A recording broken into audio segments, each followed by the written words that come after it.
Am I? Am I though? Hey guys, I just made about an 18-minute video that I didn't have my microphone on for.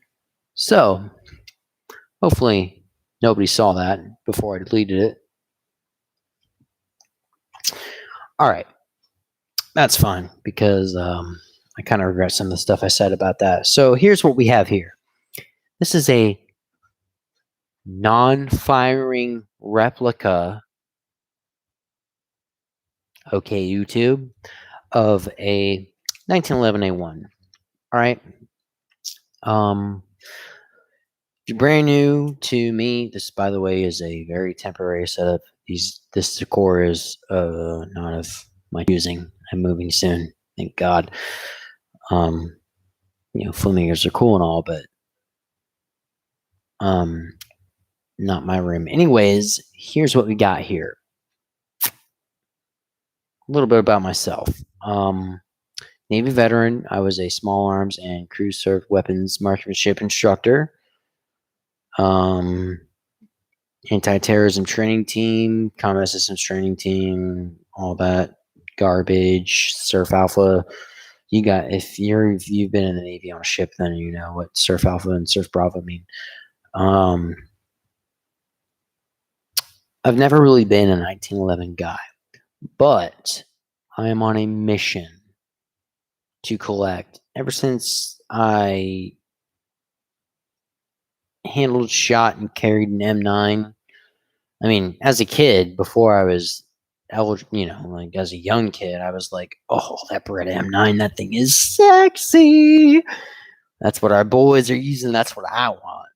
And, when I got in the military and finally was able to qualify with one as expert, by the way, for 6 years in a row, no big deal. Man, that thing did not disappoint me at all. So once I got my first personal M9, which there's no way I'll ever sell that, a Wilson Combat M9 Brig Tac. Damn, I love that thing. I have been on a mission to collect one example of every mainline, kind of modern, basically we're looking 1900 and beyond service pistol of the United States military. With a caveat, I have an 1873. It is a Uberti made by Taylors & Co. Well, it's made by Uberti, but it's refinished by Taylors & Company. It's the Smoke Wagon, which is their top-of-the-line one. It has an insanely nice trigger, a crazy nice, like, fire blued finish on it. It's super nice. But anyways, I got the M9, and then I bought the 1873, and I was like, you know what I should do is just go ahead and buy every United States military service pistol. So then what I did was buy a Glock 19 Gen 3 and spec warded up with a TLR 1HL, and I painted the frame and dremeled the frame and did stupid shit to it and put night sights on it, and that's actually my favorite, like not my favorite to shoot, favorite to own, favorite to use, but most reliable and go-to number one sidearm. And then I got a SIG M11A1, which is basically a 228. So I'm on a mission to collect United States military officially adopted and issued and used handguns. I don't know why I have a very, very strong affinity and love, and I don't know why. Rifles are much more valuable. It's combo and implement. I get it. I love handguns. I really can't explain to you why. So,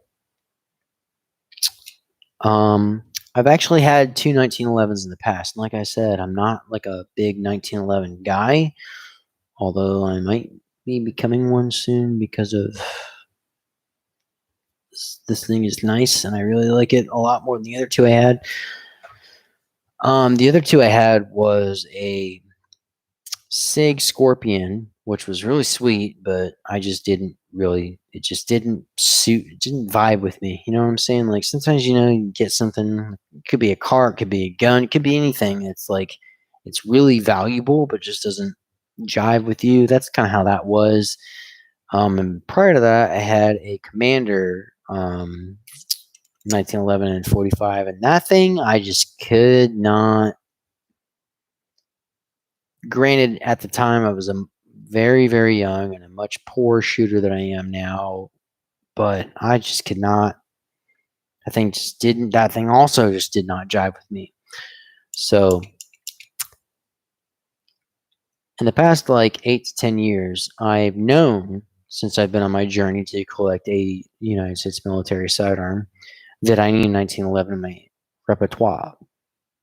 But being that I'm not a 1911 guy, I don't want to invest too much in a caliber and a handgun outside of 9mm, even though I just got a Tokarev, and that review will be coming soon.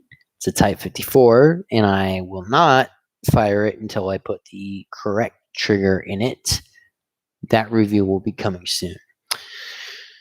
Because I have a bunch of ammo in the mail for it and for this. So live fire will be coming for this and that soon. But being that I'm not a huge 1911 guy and I'm mainly interested in 9mm handguns, basically what I told myself is if I need one 1911, it needs to be a Colt. It needs to be government. It needs to be blued. It needs to be steeled. It needs to be full length. It just needs to be mil spec. Well, boys and girls, what we have here today is, as I have disclaimed, a non-firing replica because I'm live on YouTube. And I have to say that because it's live, of a Colt government model, caliber 45, 1911. Well, boys and girls, I paid, I think a very fair, very fair price for this in 2021. Even if it wasn't, I think it'd still be fair. And I wasn't really expecting much. I really just wanted to have this to have for my U.S. military sidearm collection. But damn, does this thing come pretty damn nice out of the box. My only complaint is that one magazine. That's literally it. That's my. But look at that.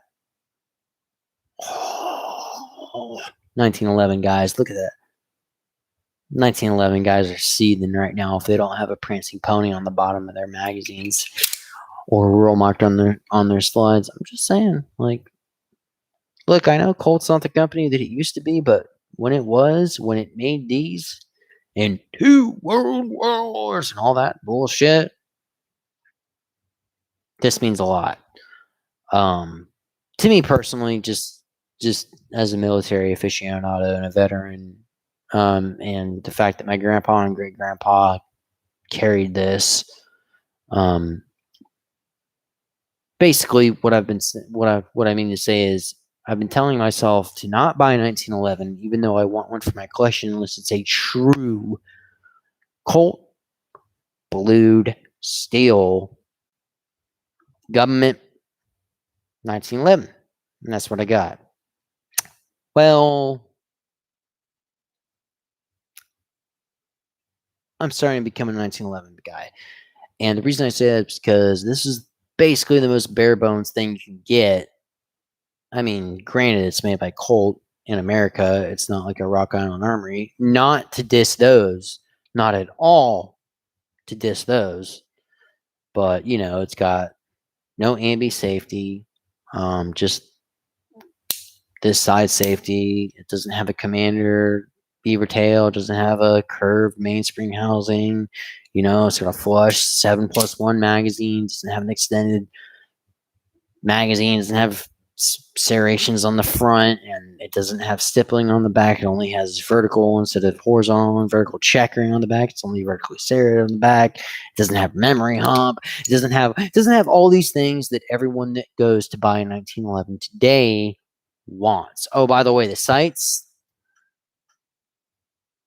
That's your sight picture. It is just that. Period. All right. Here's why I think that I got a steal for this gun. Oh damn! This is a genuine Colt non-firing replica Series 70. So it doesn't have that thing in there that makes the trigger pull worse. I want to show you guys, I know my webcam is not going to capture this very well, but I just want to show you guys the fit and finish. Okay? Like I've said, I've disclaimed I'm not a 1911 guy, but I know what to look for. Okay? I know you can't tell, but I'm running my finger across this. There's nothing there. That's like perfectly flush. So is this. So is this. That's literally like, that's insane. That's insanely high quality for the lowest tier production gun from a company that you can buy that makes 1911, especially for the price that I got it. The safety out of the box was really, really stiff. It's worn in quite nicely just playing with it. I kind of like to practice my whole train of thought that I learned from Chris at Regular Guy Training was what you want to do really is, oh, I guess I'll show you. Slide to frame. I'll take the safety off and see if it rattles around.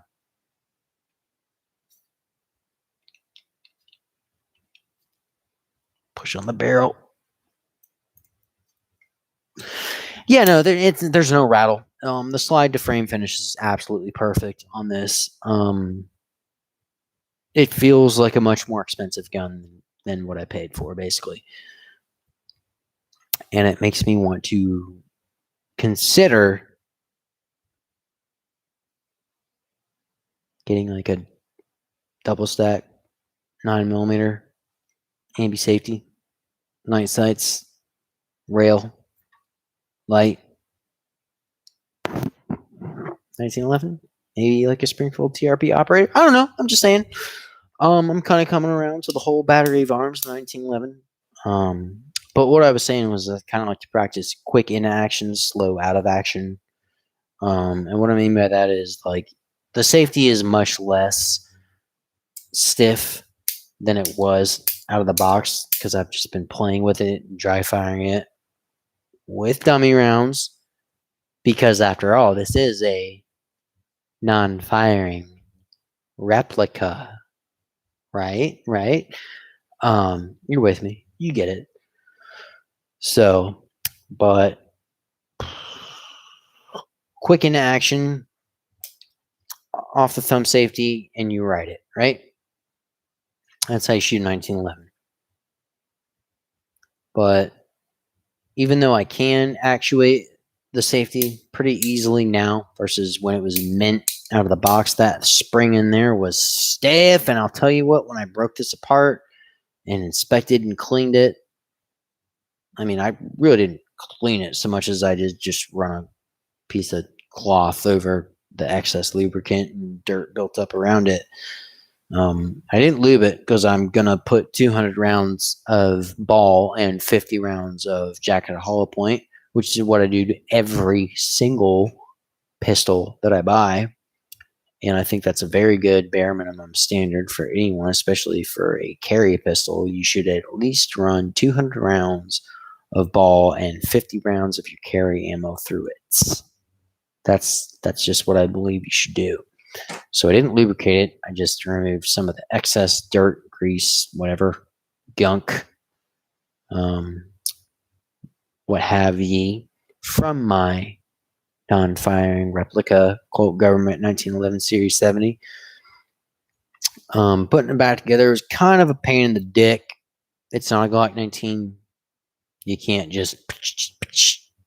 It's not like that. It's 1911, and I get it.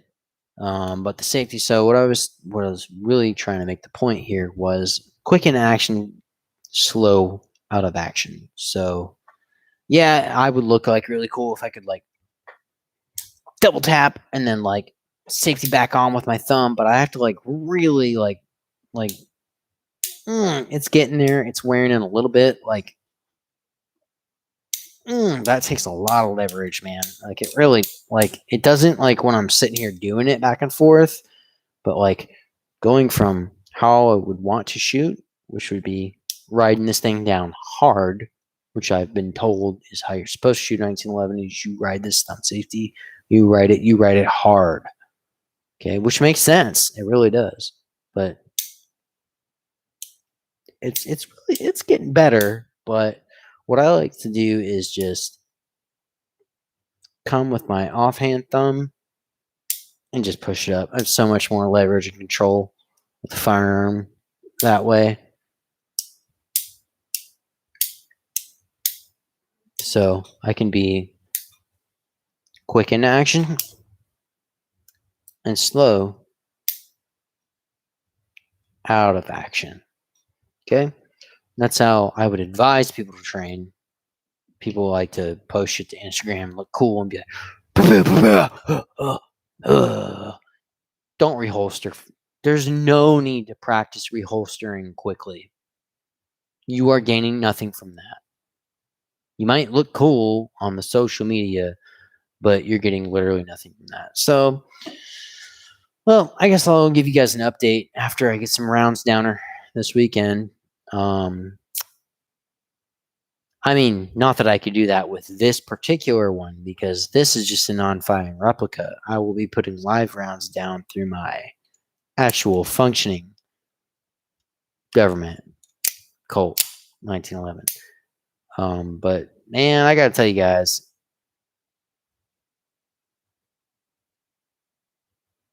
two world wars. I'm just saying, no, that is the meme. But I'm coming around. I'm coming around. I'm coming around. Do I think it's better than M9? Certainly not in this guy's, but is it possible? Ooh, I'm thinking there's potential. I'm thinking there's some serious potential here. So I'll let you guys know what happens as far as a higher end, more modernized 1911, 2011, I guess you could say, goes. I'm really looking at Springfield TRP operators right now after messing with this quite a bit. But Tokarev review, full review on the actual live firing version because this is a non-firing replica coming soon. Probably Monday. Next Monday. When it's Memorial Day. Because I work night shift, so it's hard for me to like I'd love to sit down and do a video for you guys every weekday when I get off from work. But I can't because I get off from work at 2:30 and I have roommates. I can't make YouTube videos of me racking slides and doing shit at 4 in the morning as much as I would love to. That'd be rude. I can't be rude. So, man, just that fit and finish is just insane. So here's your takeaways from this whole stupid ass video. If you're gonna have one 1911, if you just want a 1911, if you want to use it, don't get this. If you want to collect it and you want one 1911, you need to buy a Colt government blued steeled GI 45 ACP 1911. All right, guys. I'll get back to you with how she shoots. I'll get back to you about the Tokarev. Also, I have an interesting little AK pistol that I've acquired recently with a Hollow Sun on it from Palmetto State, and I will let you know how that goes as well. Next video is going to be big. It's basically going to be 3 gun reviews in one from one range trip, if things go according to my plan. So I'll let you guys know. Train safe. Do train. Stay hydrated. Please drink some water. Like, I know you guys like to drink like Bang and Monster and Starbucks. Fit some water in there, please. Do it for me. All right, guys, that's it. Semper Fortis.